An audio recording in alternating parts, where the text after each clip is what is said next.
अस्सलाम वालेकुम and good evening. मैं हूं आपकी मेज़बान सना हारून। नाज़रीन, आज हम बात करेंगे 27वीं आईनी तरमीम की। एक ऐसी तरमीम जिसने इस्लामाबाद की सियासत को हिला कर रख दिया है। हुकूमत कहती है इस्लाहात हैं, कौमी मफाद के लिए ज़रूरी हैं, लेकिन अपोजिशन कहती है ये तरमीम विफाक नहीं, सूबों पर हमला है। पहले हक़ाइक़ देखते हैं कि हुकूमत ने कौमी असम्बली के इजलास की मुद्दत 14 नवंबर तक बढ़ा दी है। वज़रा के तमाम गैर मुल्की दौरे मनसूख कर दिए गए हैं और हुक्म दिया गया है कि सब इस्लामाबाद में रहें।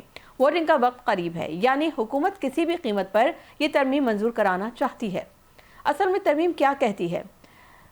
27वीं आईनी तरमीम के तहत वफाकी आईनी अदालत कायम होगी। सुप्रीम कोर्ट से आईनी इख्तियारात वापस लिए जाएंगे। आर्टिकल 184 खत्म होगा।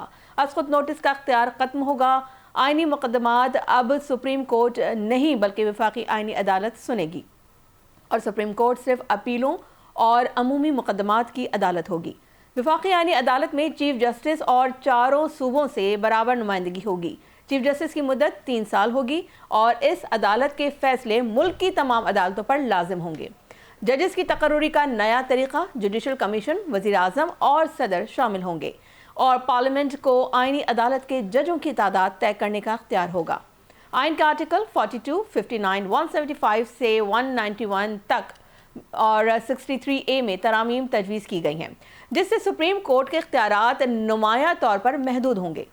नाज़रीन, सवाल यह है कि क्या ये अदलिया को मजबूत करेगा या सियासी दबाव में ले आएगा? फौजी ढांचे की अगर बात की जाए तो फौजी ढांचे में भी बड़ी तब्दीली तजवीज़ की गई है।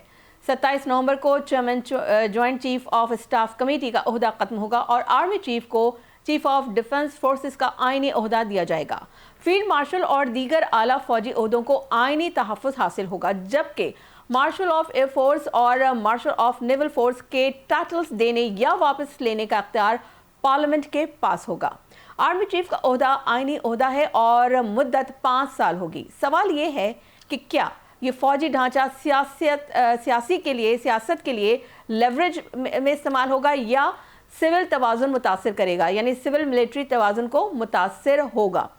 हमारे साथ आज तज्ज़ियाकार भी मौजूद होंगे जो तफसील से वजाहत करेंगे। सियासी जाविया भी इंतहाई नाजुक है। नाज़रीन, हुकूमत के पास 237 वोट हैं, लेकिन 2 दिन में मंजूर कराने की जल्दी और अपोजिशन की शदीद मुखालफत सवालात पैदा करती है।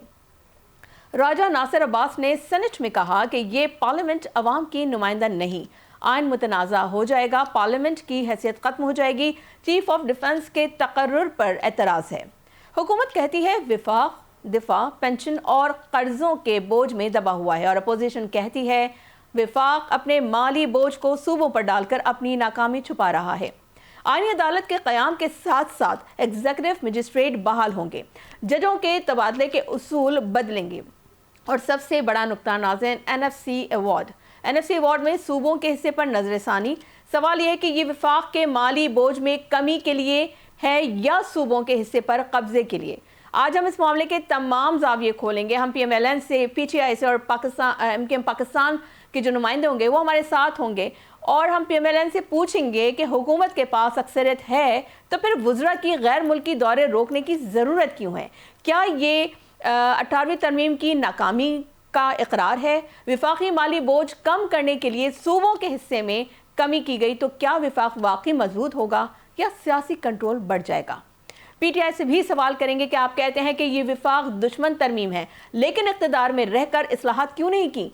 क्या विफाक का माली बोझ वाकई कम होना चाहिए या सूबों को मजीद खुद मुख्तारी मिलनी चाहिए? अपोजिशन पार्लियामेंट के फ्लोर पर क्यों नहीं आती और उस तरमीम के कुछ हिस्सों, यानी जैसे कि अदालती इस्लाहात की बात की जाए, उसकी हिमायत कर सकती है? MQM पाकिस्तान से पूछेंगे कि बल्दियाती इख्तियारात को आईनी तहफ़्फ़ुज़ देने की यकीन दहानी कहाँ तक हुई? अगर मुतालबात शामिल ना किए गए तो आप वोटिंग में शरीक होंगे? बल्दियाती हुकूमतों के मालियाती इख्तियारात किस हद तक महफूज होंगे? आईनी अदालत बल्दियाती तनाज़ात में किरदार अदा करेगी या नहीं? नाज़रीन, ये तरमीम ना सिर्फ अदलिया और फौज के ढांचे में तब्दीली ला रही है बल्कि पार्लियामेंट, सियासी तवाज़ुन और आईनी मुस्तक़बिल के लिए भी एक नया मोड़ साबित हो सकती है। हुकूमत कहती है इस्लाहात हैं, अपोजिशन कहती है विफाकी दुश्मनी है, इत्तेहादी कहते हैं हमें हिस्सा दो वरना वोट नहीं मिलेगा। हर जमात का अपना मौक़िफ़, हर जाविया अपनी तशरीह कर रहा है। असल इम्तहान पार्लियामेंट में होगा और हम आपको हर जाविये से आगाह रखेंगे। ناظرین یہ کہانی ابھی ختم نہیں ہوئی، آئندہ ہفتے فیصلہ کن ہے اور آئندہ ہفتے اس کا جو ہے فیصلہ کیا جائے گا. یہاں لیں گے ناظرین بریک سے جب واپس آئیں گے تو آپ سے اپنے مہمانوں کا بھی تعارف کراؤں گی. So let's take a short break.